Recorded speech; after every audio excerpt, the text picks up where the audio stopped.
the intro song. We are live, a little bit of intro as we ride up to showtime. These are the days of thunder. We're gonna make time stand still.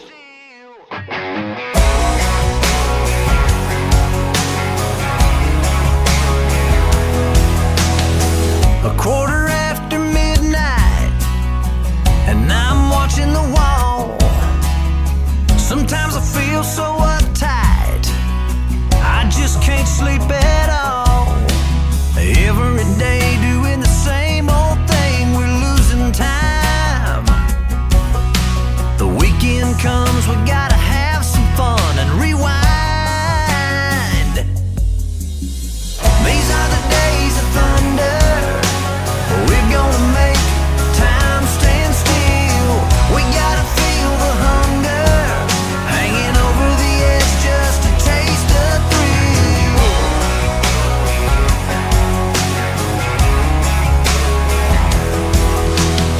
I feel the rope tightening, choking off our air.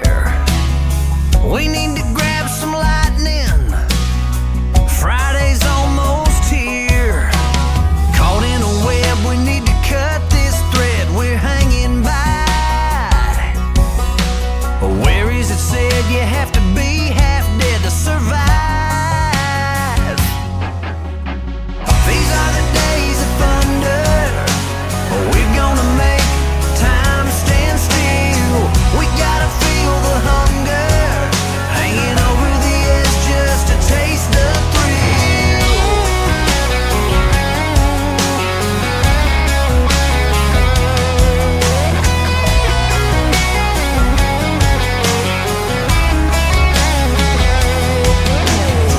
These are the days of thunder. We're gonna make time stand still. We gotta feel the hunger, hanging over the edge just to taste the thrill. These are the days of thunder.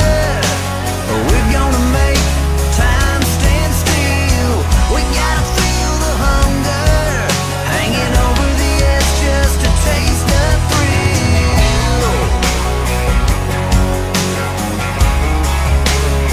These are the days of thunder.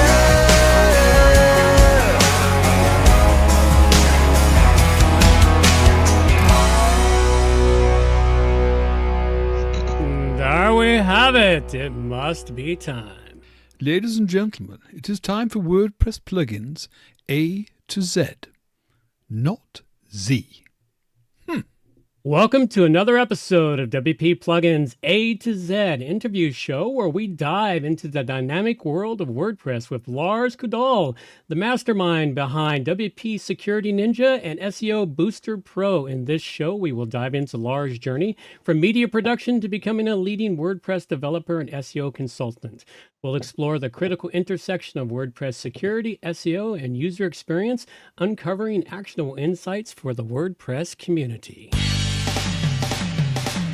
Wow, WordPress. thank you so much, John. It's the most that's an popular impressive, content management introduction. and website solution on the internet. And with over 80,000 plugins to choose from, how do you separate the junk from the gems? Join us for a weekly, unrehearsed conversation about the latest and greatest in WordPress plugins. This is WordPress Plugins from A to Z. Well, good morning, good afternoon, or good evening, wherever you happen to be hiding out there on the globe today. Coming to you direct from the brewery overlooking beautiful southern Vancouver Island. With us today is Lars Koudal, a WordPress developer with over 25 years of tech experience, hailing from Denmark. Lars built a diverse career in media production, SEO, and web development. After earning his media economics degree, his early work spanned CD-ROM production, 3D animation, and CGI for film and television, showcasing his versatility. In 2008, he founded Clever Plugins, creating impactful WordPress plugins like WP Security Ninja and SEO Booster Pro, which are celebrated for their robust functionality and ease of use. Trusted by thousands of websites globally, now based in Miami after stints in Barcelona as an SEO PPC manager, Lars runs Larsic Corp, offering custom WordPress development and SEO analysis for industries like pharmaceutical, real estate, and e-commerce. A passionate WordPress community member since 2005, he's contributed numerous free plugins. With his deep PHP and MySQL skills, paired with project management and digital marketing experience, Lars delivers tailored solutions that drive success. Welcome to the show, Lars. There's your intro.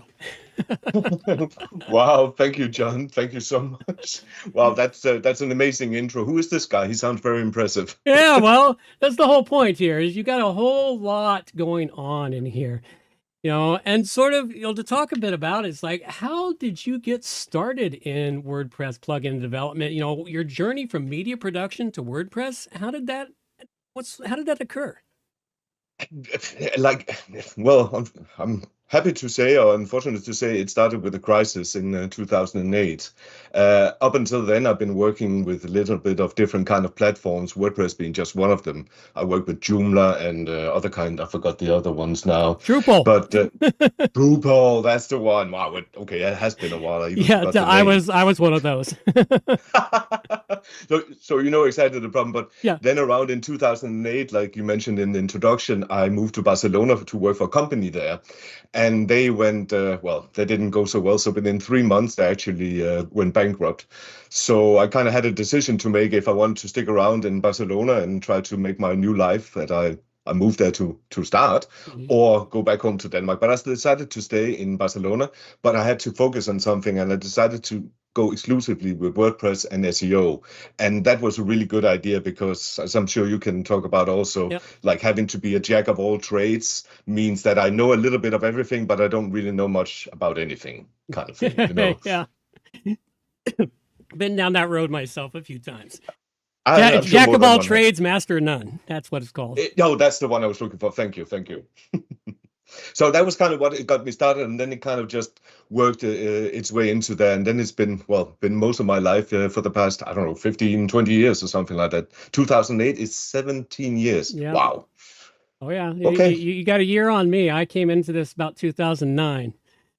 Okay. That's when I discovered WordPress. What happened? Well, I had a computer store. I sold it, and I decided to go back into the internet trade. And then came WordPress. What made you jump on WordPress back then? Because you were probably in the same situation as I was. 2008. I was looking for something that would help do all the stuff I had done in the late 90s, early 2000s without all the grief. And of course, the choices at that time was Joomla, Drupal, and WordPress. And when you compare them side by side, WordPress was a no-brainer. Yeah. So with what you've done and how you've moved forward in discovering WordPress and working on the SEO, what drove you into the security functions of it and to create a security plugin? Well, that actually came with my consultancy because I had a lot of clients that I was helping with their websites. And like back then, a lot of things happened with viruses and all kinds of malware became more prevalent, and WordPress was a big target, and it still is. But even then, so it kind of grew where initially there wasn't that much security problems, so to speak, like it wasn't a focus on, and then all of a sudden it exploded. So I was working with a lot of clients, trying to help them both to clean up, getting clients in that said, hey, can you help me clean up my website? And also, of course, to keep customers around to protect them and maintain them and everything. And then at some point, I forgot where I saw it actually, but I actually met the owner of Security Ninja at the time, and he said he wanted to sell. And I thought, this is perfect. I'm doing so much with this. I see some potential in this. Let me have a talk with him. And yeah, well, long story short, I bought it, 5-6 years ago by now. Okay. So I was hunting down to see if I'd ever reviewed it. I'm pretty sure I reviewed this plugin years and years ago, but I just couldn't find it in my archives for some reason. Well, don't look. Oh, I always want to look. I always want to see what I've done, especially if it's a plugin that's been around for a while, because it tells me, what did I do or what did I think about it way back then? Because all of my archives, all the way back to episode 1, are on my website at johnoverall.com. Whereas the WP plugins site only has them since about episode 400, or take, because that's when we finally built a website for that. I like the way you said it, only around episode 400. It's like only. Yeah, well, when you've been doing it for a while, you've been doing it for a while. So, with the Security Ninja, what makes Security Ninja different and apart from all of the other security plugins that are out there? I tried to make the focus for me had tried to be, well, thinking of those customers I started talking about why I bought initially, keep it simple. Because most of the tools that I used back then and even today, Mhm. if you install some of them, I could mention whatever, but like different kind of competitors. But if you install those, you often need to have a bit of experience already trying to figure out what does that mean and how does that affect me if I click this button. It seemed very not intuitive for users to work, and he constantly had to ask me for help. And I think that is the wrong way. I see a market here where security is very important for a lot of people, as as you can Oh yeah. attest to also. But I don't really see many companies that do it the right way, because it seems like you have to have an experience like you and me to actually use the plugin and set up the security protections enough. So I wanted to make something that's more user friendly. That's been my goal. We have an installation wizard. When you install it, it actually pops up and say, hey, click here in like 3 or 4 steps, Mhm. and it sets up all the default settings that you would need. Stuff like that I don't see in some of the other things that are out there. They, in comparison, they have maybe a bigger team to sit and work on finding new viruses and stuff. But Right. whereas you try to focus on making it user friendly. Well, yeah, that's the most important part, is to make it as user friendly as possible, because the vast majority of WordPress users are not tech people. They are your average user. They built a website. They may have had somebody build it for them, and then it's turned over to them, and they got to manage and maintain and run all the things on their own. As That's you the thing. as you mentioned, WordPress is still a big target, and back in the early days of it, it was an even bigger target, but it had even more holes in it. How does the Security Ninja help with, say, preventing when somebody installs a plugin that has a security flaw in it? Does it help in those areas? Well, it has a vulnerability scanner that's built in. So, like many of these vulnerabilities that come out, like other people discover a particular version of a plugin, like you're mentioning, our plugin would actually, Security Ninja would actually come up and say, "Hey, this version is outdated. You should either replace it Mhm. or update to the latest version immediately." And we can't always say what's the best approach, because sometimes the developers don't release a new version anytime soon, or it takes them a while. Yeah. Okay, well, tell us a little bit about your other plugin you've got, the SEO Booster. Well, SEO I, Booster is actually, oh, sorry. I just wanted to follow up a little further with that. I actually hadn't heard of this, so that's why I'm really curious about it, is to see what it does and how it helps people out.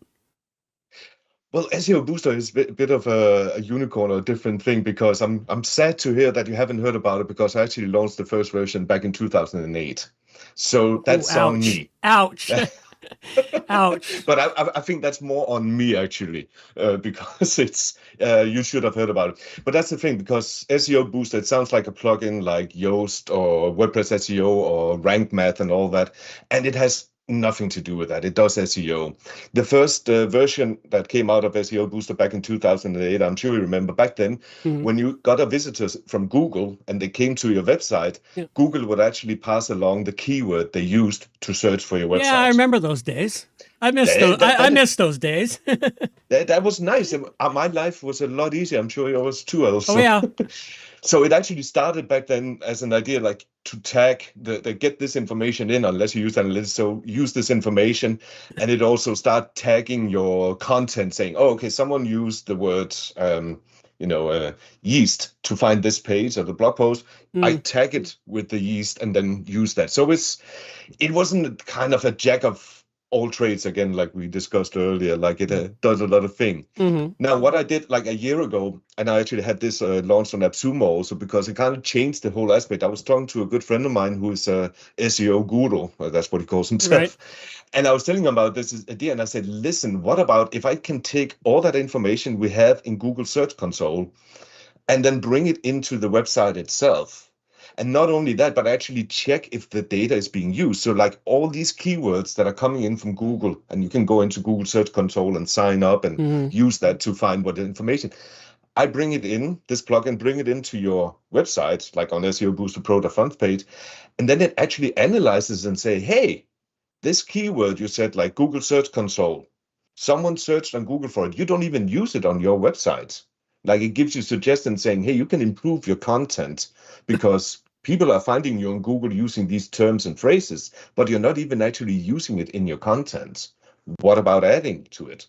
So stuff like that, and they can also help you identify if you're doing keyword cannibalization, right? Because like here you're looking at like a fairly small site, but as you know, like it doesn't take a long time for a site to grow, and all of a sudden you have 2 pages about yeast and 3 about some coffee and 1 about washing machines. Like you want to try to group these things together and have focus your the traffic that comes in from Google. So keyword cannibalization is where you have different pages on your website that are all kind of working on the same thing.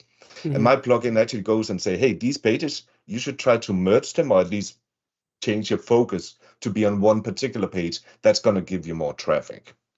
So what the plugin does is connects to Google Analytics or not Google Analytics, but Google Search Console. Correct. And it pulls that data in to help you. That's nice. So you've got in your product listing for it, it's got like SEO reports. What does that do for helping people? Well, one of those, like I was just talking about the SEO report, is actually that what's it called, keyword cannibalization issue, where there's multiple pages that are competing, and then there are other different kind of reports in here. Like for instance, it shows you CTR opportunities. What is that click-through rate? Many of these keywords that come into your page, you might have a very long phrase, and not many people are actually competing for it. But this report will help you identify and say, hey, there's an opportunity for you here. If you try to take this phrase and increase it, you can get more traffic and get a better position for that. And then like it shows on your where you just happen to scroll down, missing 404 pages also, stuff like that. It identifies like internal redirects on your website. If you have a redirect that points somewhere else, you shouldn't have that. Or if you have any missing content, 404, that's another thing. So we have different kind of reports, and we add different things because we like, me and my colleagues, we like to pull in all this data and then try to see how can we utilize this. Like for instance, the keyword usage, like I mentioned, like I actually scanned the entire website, the URL of the page, and then look for each of these keywords throughout. So like you get very detailed analysis, and that gives you information to, oh, I can focus on this keyword to increase my traffic. Very cool. Well, you made mention in your little pieces that you emailed me there, you were interested in the intersection of security, SEO, and user experience. How do these blend together? Well, that's a good question, because that's what I'm trying to figure out exactly how to do it. Because like one thing we talked about now in terms of user experience was the security and trying to make it more user friendly. Right. And that's the same what I'm trying, and I spent years on that. And now I'm working on this SEO boost of the new version, so to speak, trying to make that also increase the user friendliness. But I want to find a way where I can actually merge these things together, because instead of having to have one SEO plugin and one security plugin, I'm starting to see that there are several things where they actually overlap, not just in the technical aspect, but if you as a website owner, you actually care about these things. If you care about security, you most likely care about the SEO aspect also. Oh yeah. Or if you absolutely. cared about the SEO, you most likely care about the user. So there's a lot of things. And what I meant in terms of the user experience is also like some of the competitors we have discussed have much more wide-ranging and like big toolboxes of SEO or security functionality. Right. But it doesn't really matter if the person who's using it is just going to go for the same hammer and the same screwdriver every time. You don't need the entire toolbox. Right. But it's nice of you to have it there. So trying to find that balance between the user interface and the functionality, that's kind of where I'm working at right now. And that's why I find it interesting. But I haven't found the clue at the solution just yet. Yeah. Well, it sounds like you're working towards it. And if you keep trying, you'll actually find it. That's the idea, at least. Well, one of the interesting things is, though, when you're talking about it, such as an intersection of it is a secure site can often lead to a faster website, and a faster website can also often lead to a better rankings. Better rankings. So how would you blend or work those together? Well, I guess you kind of already gave a good idea right then and there, like how to improve that, because like you're saying, just by reducing the load on your server itself, by rejecting spammers and scammers, you can actually get even more, get a better speed on your website because it's less struggling. Oh, absolutely. It's one of the things I fight with constantly on my servers, is keeping everything running fast. That's a common thing, and I'm sure like you're also working with PageSpeed, Google's PageSpeed tool and website optimization and all that. I don't use the PageSpeed tool all that much. I use GT Metrics, and a few other tools. PageSpeed is not always known for giving you true, accurate numbers. That is true. That is true. I've just perceived it in a slightly different way. Don't get me wrong. I use GT metrics and all these, but since the end goal, the person we're trying to please or entity we're trying to please is Google, so that's kind of always the one that I focus on as a tool. But much of the insight you get from GT metrics, true, you don't get that. You need that information to work with to find what's happening. I try, but I'm one of them people that I get used to certain tools and I don't want to have to keep learning all the changes in the tools that come along. Once I get used to a tool, as they make changes, I adapt to them. And someone like Google, they don't just make minor changes along the way. It's like one day you log in and the whole interface is different. And you're going, what'd they do? And you can't find your way around anymore. It's like improving your customer experience. That's a term that they're constantly improving your customer experience. the Google might need to start working on that again. Yeah, well, they're considering where we're at with AI now, and that AI is providing more and more searches and more of the search results, even in Google. We've got a whole new game to play now. True. Things are changing a little bit in terms of the aspect. What's the new term they say? Not SEO, but geo. Well, I haven't heard that. What is that? Oh, SEO, geo. Google. No. What is this? Is a GPT experience optimization? I don't know. Oh, okay. Yeah. It's ChatGPT. ChatGPT seems to be the leader, but I don't use ChatGPT. I use Grok for all my stuff. Oh yeah, okay. I think I went on something, I forgot what it's called, Abacus, where I can split around, try different. I don't have a favorite, to be honest. It's a tool, like it's a good tool, but it's just a tool. Yeah, that's the problem. A lot of people are not realizing it's just another tool. It's not going to replace you anytime soon. Well, I think it's fair to say, without insulting you, that both of us have a bit of a few years experience in this field. So knowing that I'll be honest with you, when I first, if I go back 15, 20 years ago, every new hammer and every new tool that came out, I would be checking it out. I'll be testing it and it would be amazing. Yep. And then I'm son of a blacksmith. My father was a handyman through and through. So I learned from him, but I didn't realize it until I grew older in my own particular field, that it doesn't matter.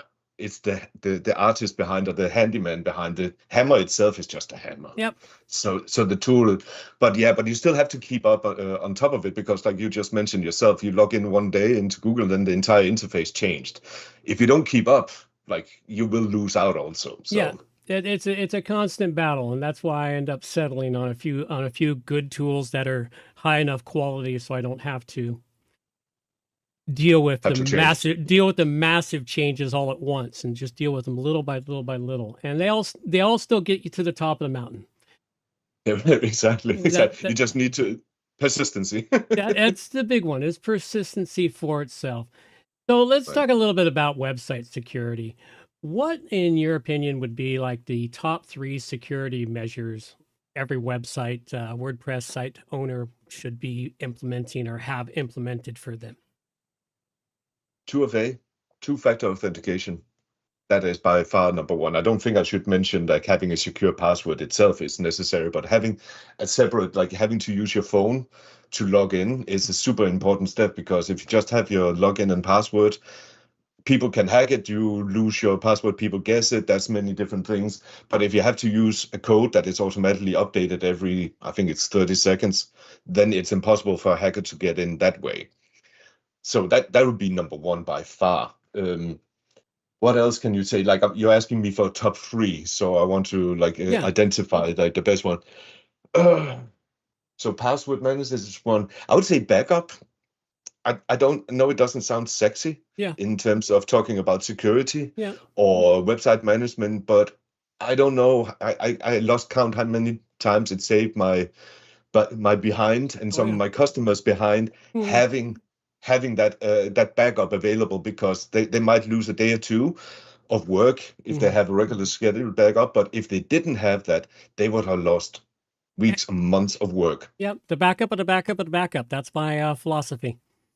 Exactly, and you keep two, and never keep a backup on their hosting company websites. No, because if they go down, then you lose the backup also. You need Dropbox or Threadbox. Always have an off-site copy somewhere, and then always have a copy of that. And as you mentioned, Dropbox, I've been using Dropbox since it was first introduced. And that was a beauty for me because I have multiple computers, and what you can do is you upload Dropbox and you can have your multiple computers download, make backups. So you can have backups on multiple machines. Backups of your backups. Yeah, the backup of the backup of the backup. The reason I do that is because when I had my computer store, I went into my shop one morning to boot up my machines for the day, and it all crashed. And it's like, okay, we have a problem with data. So I went, oh, well, I got last night's backup. I went to load last night's backup. It was corrupted. I had to go back, and because people used to give me grief, it was like, why do you back it up? Why do you keep 30 days worth of backups? And I said, well, because just in case. I had to go back 7 days to find a backup that wasn't corrupted. So I lost 7 days worth of data, but I didn't lose 4 years worth of data. That's the calculation. Yeah. And you just put the numbers right in front for everyone to make their own conclusion. 7 days or 4 years? What do you prefer? I preferred the 7 days, and it's like, okay, well, I have paper stuff, so I can get the 7 days back in. It'll take time, but the 4 years is stuffed in boxes somewhere in a warehouse. So it's like it would have been a nightmare of inventory and everything else. So it's like that one there taught me more than anything else that you got to have backups of the backups of the backups, and just keep multiple backups going back, because you never know when you might be backing up corrupted data and you just don't know it until it finally fails. Exactly. And like, as you said, like even 30 days might not have been enough. Like you need to check it once in a while. But I'll be honest, I'm not very good at that, checking if the backups are corrupted. But I check mine from time to time. Every once in a while, I'll check to see if my backups are good. And You're a better man than I. I make regular backups of everything. Good. At least twice a week, my backups are made. So yeah. So what else you got there besides backups? Well, another non-sexy thing, if you have to give me a top three, you asked me for top three. Another non-sexy thing is probably auditing. And auditing, I mean, but literally go in and check what kind of events have happened on the website recently. Like, depend on what kind of tool you have installed. There's an event log. Like, did a new administrator all of a sudden pop up? Like, who created this administrator? I didn't do it. My other account, like, no, there's a bug here, or there's a vulnerability notice that popped up. I just need to log in and actually check my list and see what's going on. Yeah. So I would say auditing, but auditing is more like actually paying attention. Yeah, I think it's probably more important, because you mentioned yourself earlier. Now you have even more experience with people hosting their website and building websites and stuff. So keeping track of it afterwards is not something people really want to do. No. But that's the important thing. So top three for sure. That would be it. And none of them are sexy, but then urgent, important. Well, the thing is the most important things are never sexy. They're exactly. They just things that should be done. Everyone always likes the sexy, though. Exactly, and that's why we try to make the plugin at least look a little bit sexy. Like it has a nice interface and is usable and everything. But like we wanted to focus on usability, as we said, and like making this actually work for people, make it easier to use. So, and as you can see, well, you put it up for us. Thank you very much. The easy install wizard that I mentioned before. Right. And we had the firewall protection, security testing, vulnerabilities that I mentioned before also. So there's a lot of different features that try to encompass like most important urgent things that you need to keep your website safe, but without overwhelming you. And it's sometimes easier said than done. So you've built in an events logger into this plugin. I did. simply because I wanted to, instead of having to have a separate plugin installed, I wanted to have an event logger built in so I could see these kind of urgent or important events. And That's there's nice. many times where I know that it actually helped the customer because they had an issue and they couldn't understand what's going on. They went into the event log and could see, oh, they actually had another administrator that went in and did some plugin updates and changed some settings. And they had no idea. Like the other, like they got a hold of the other administrator and chatted with them, and it's just, oh, I was just trying to help out. Yeah. Like the other administrator had no idea. So, but just by having this event log, actually, was just so easy to figure it out and just, okay, just do this going forward. Yeah, well, it makes it nice and easy to undo it. It's I've run into those problems myself. Whenever I build a client site, I'd always stuff an event logger in there.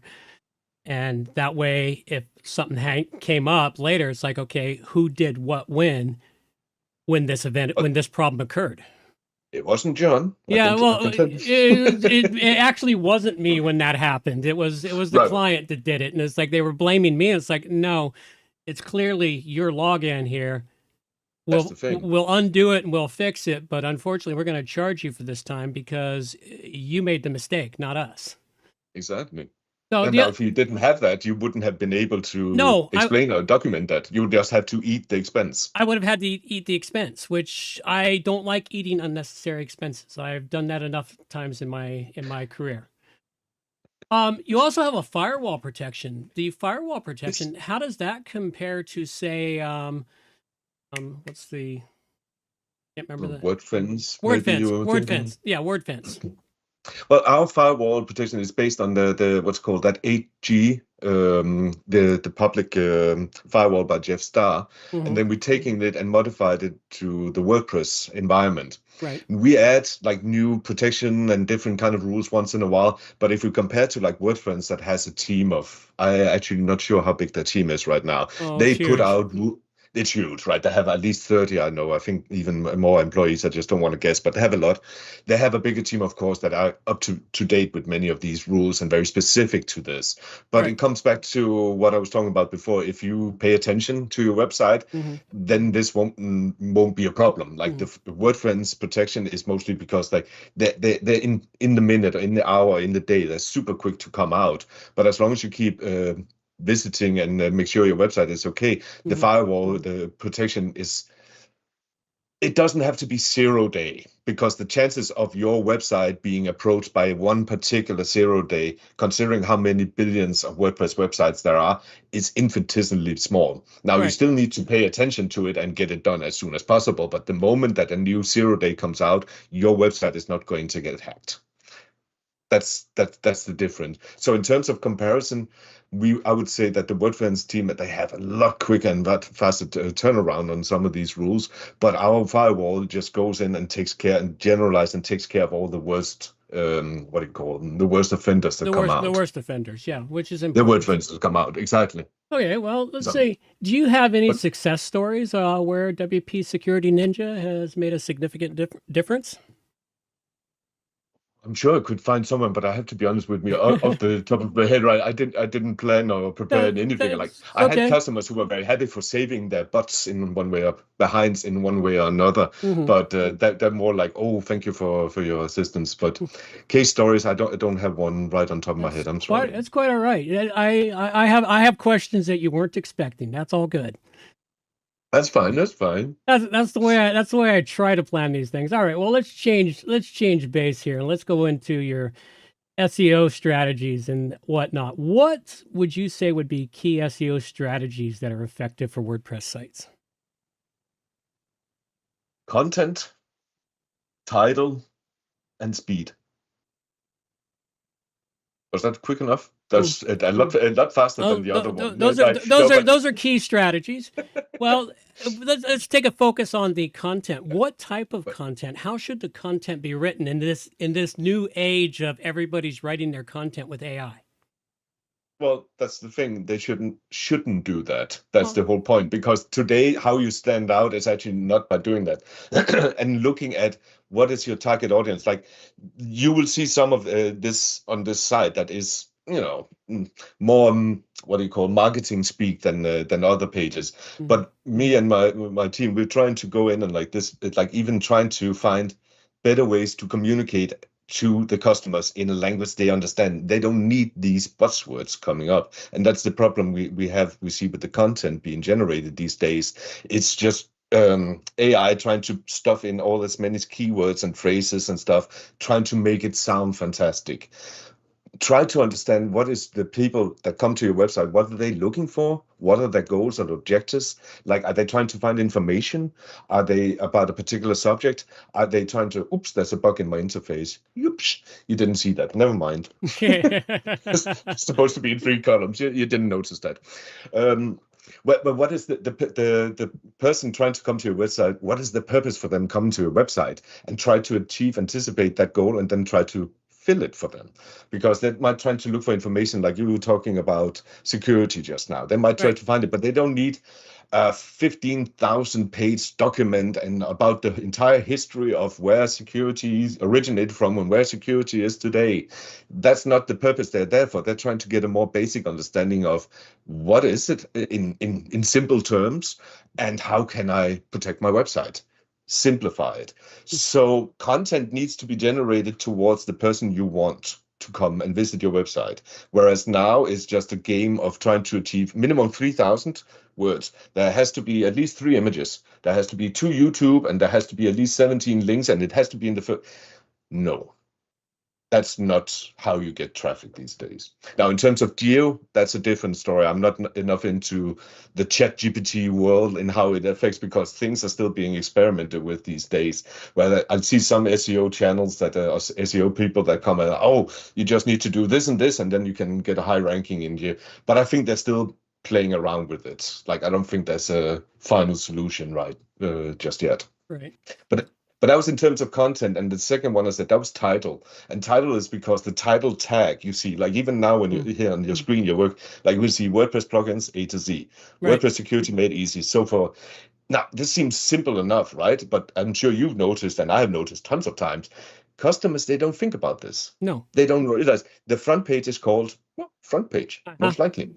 And it doesn't really matter what you're selling, if you're selling chili, for instance, chili sauce, or if you're a hairstylist or you're SEO specialist. If you don't do it with the title tag, there is no way you're going to get any reasonable amount of traffic. Now, just putting in your keyword and everything doesn't mean it's like, oh, this is now Google sees this and you go to number 1. That's not how it's supposed to be seen.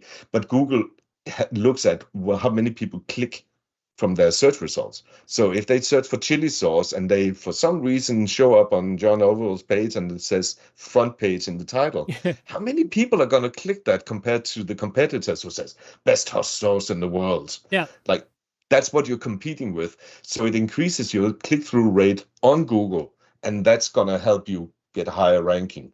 So just having the title written right and enticing, make me want to click. Like, write me a title that makes me want to click to go on this page. That's the whole idea. Copywriting. Got to have the copywriting done. But saying that, and then I look at my own stuff that you're showing on the screen, like, okay, maybe I need to rewrite some stuff here and there. Well, but that's the whole problem. We often don't look at our stuff so much, and then when we see it in a different area, all of a sudden we realize, oh, wait a minute, because it's no longer in the same way we're used to seeing it. No, I already found 2 things I need to change. Thank you very much. Oh, you're welcome. Well, we'll give you some work to do. As a sideline, we're going to go back real quick to where you gave us the important security items. Ryan from Influence WP, he had 100% agreement with you for 2FA. Oh, okay. That's nice. Well, I agree with Ryan. Clever person. Yeah, well, he is. All right.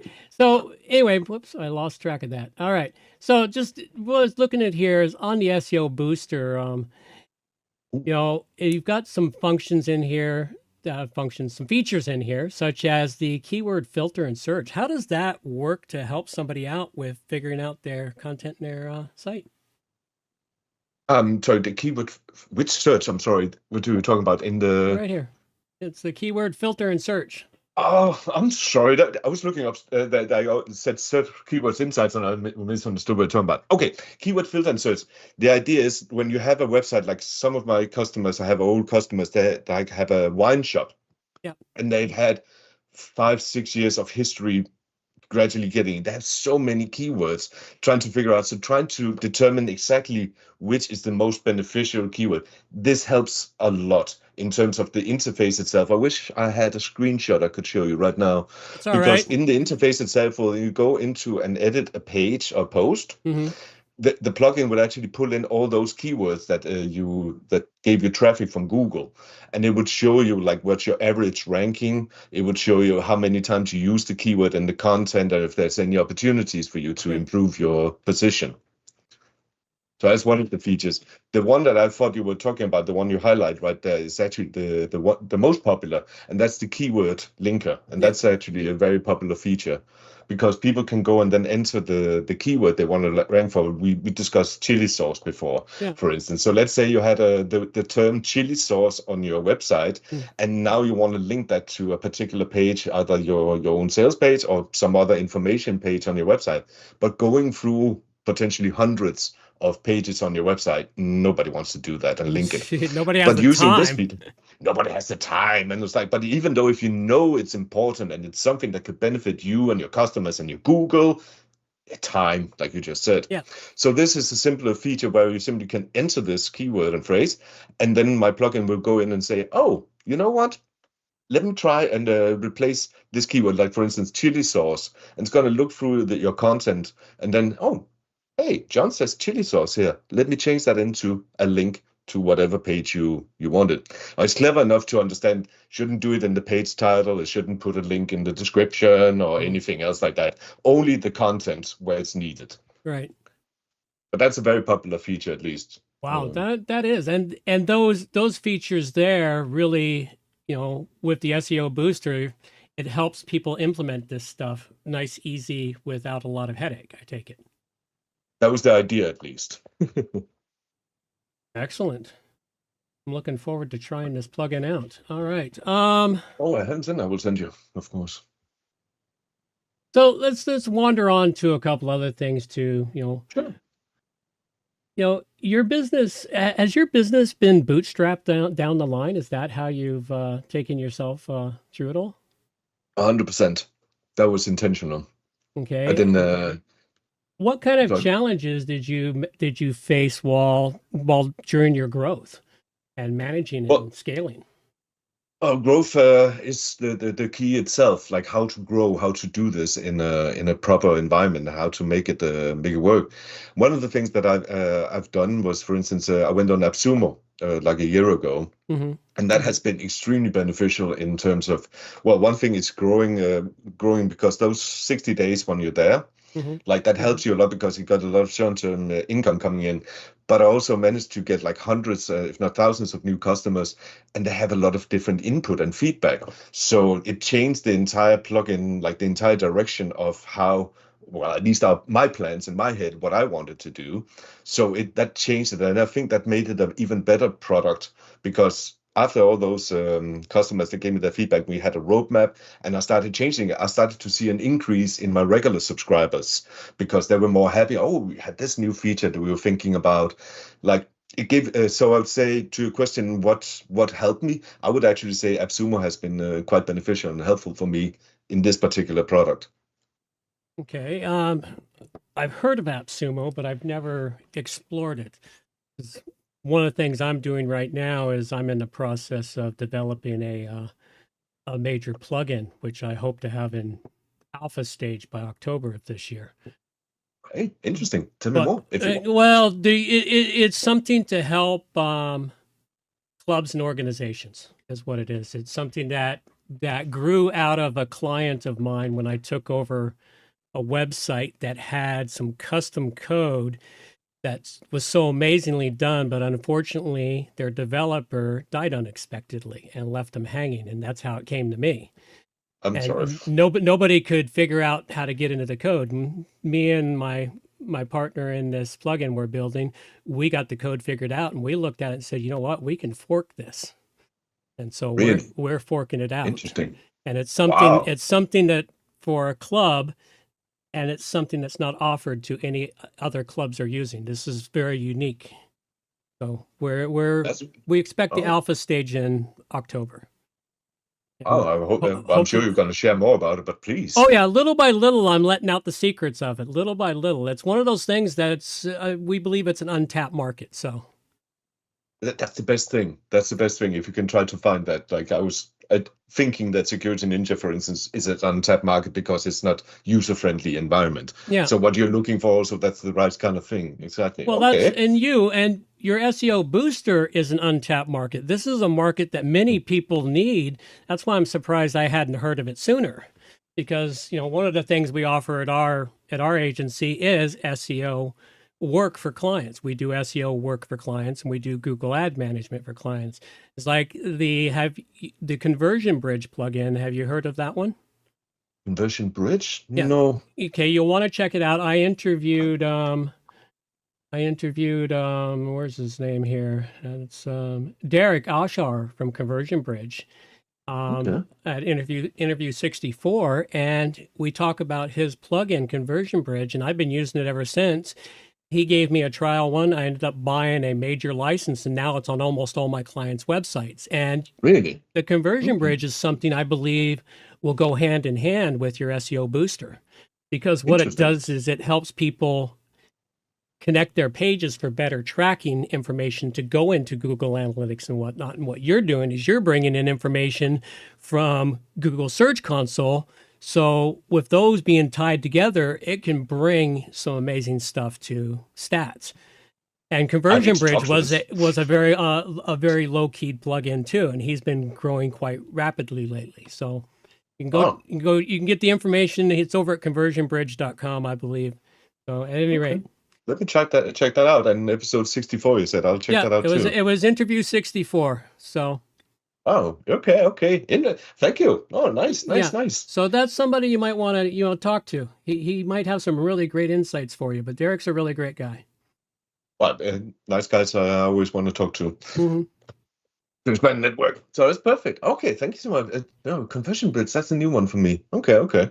Yeah, well, that was a new one for me too, and he keeps improving it. So let's talk about a little bit about future trends and projects. What sort of trends do you see shaping the future of WordPress and plugin development? Let's talk about, if you need to throw in the AI trend that's happening. I'll answer in terms of particular to WordPress afterwards. But first, no, you mentioned AI, and AI have ambivalent relationship with, because I use AI every day. It's a wonderful tool and it's super strong. But like we were discussing earlier, it's a tool. Like it doesn't really matter what comes up with. I have tried some of those. I forgot what the term they use, but like full application development systems, whatever. Where I give them like a 2-page description and give it to them, and then I came back half an hour later to see my app being built. And it was horrible. Yeah. I think AI is incredibly. I consider AI. It's like a really well-educated but slightly stupid assistant. So they have like best intention, and they like ChatGPT really wants to do the best and it can do, but it will imagine things and figure things out for you, like hallucination. I'm sure you heard, and many other heard the term. Yeah, anything just to please you. I've had it do that to me once or twice.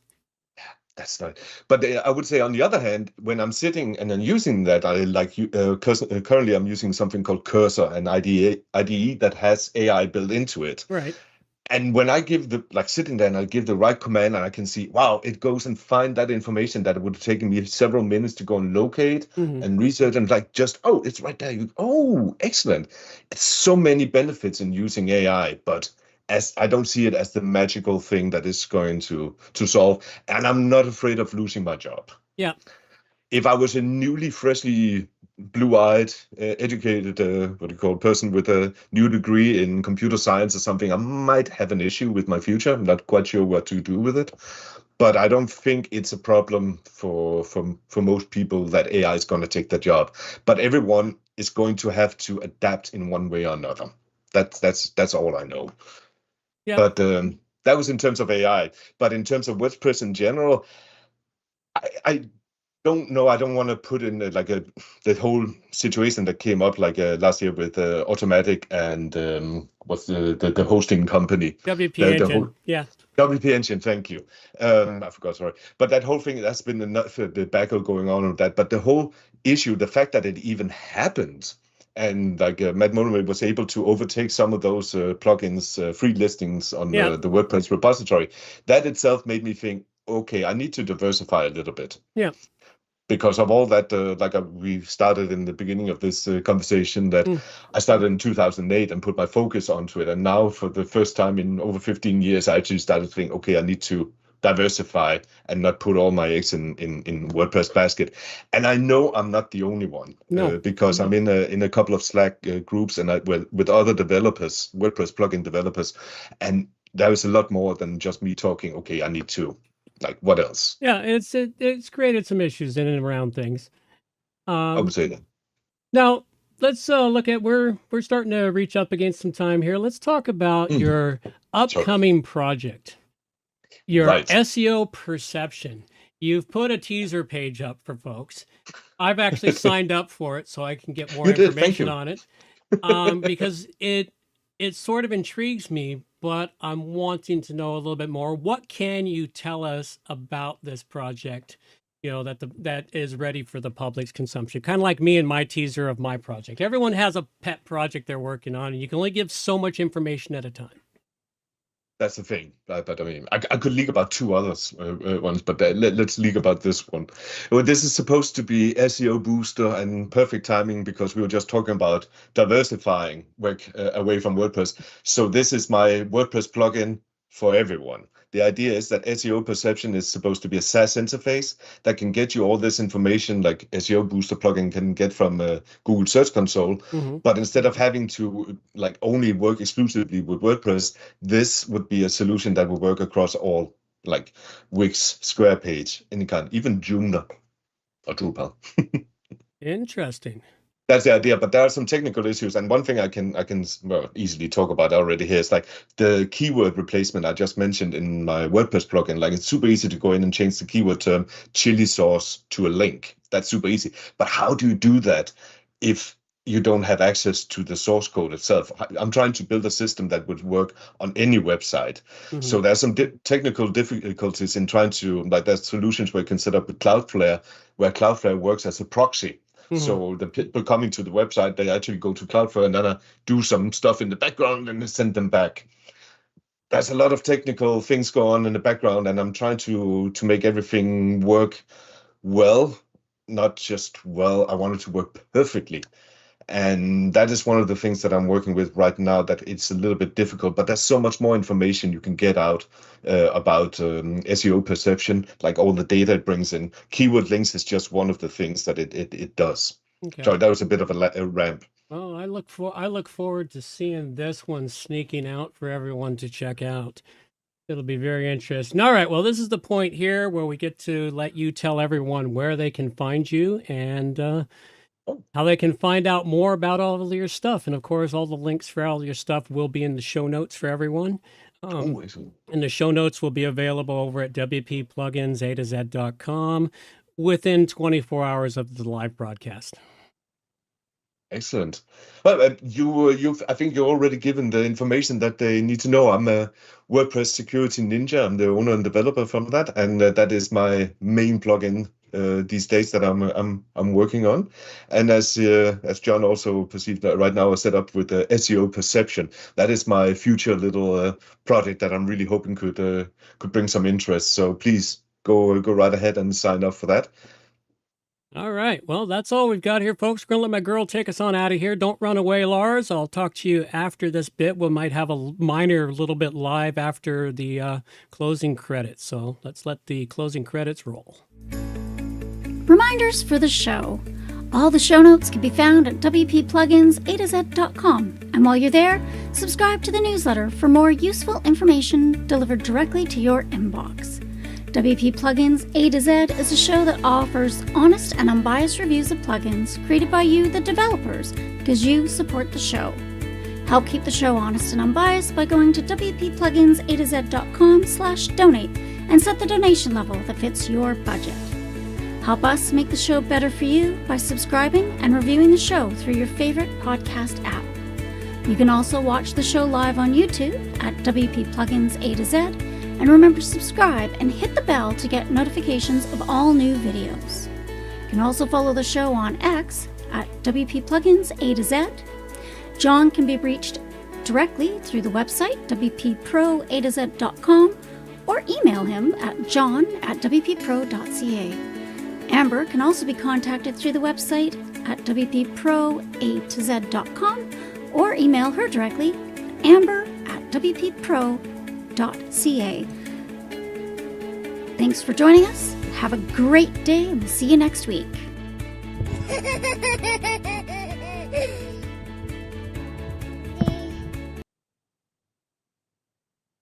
Right. Would be the end of that, the recorded part. All right. Briefly. I couldn't hear that. Oh, you couldn't hear it? No, I've just been sitting waiting for you to say something. Oh, okay. Sorry, I thought for sure maybe okay. it must be something wrong with the sound, but the sound did go out to everyone else, and I did record the sound. That's what's important to me. No, I believe you. If I look funny, that's why. That's all right. No, I actually flipped the screen off to my opening image for the close there. Okay. I have a couple of ways of doing things. You'd have to watch the YouTube channel to see all of that.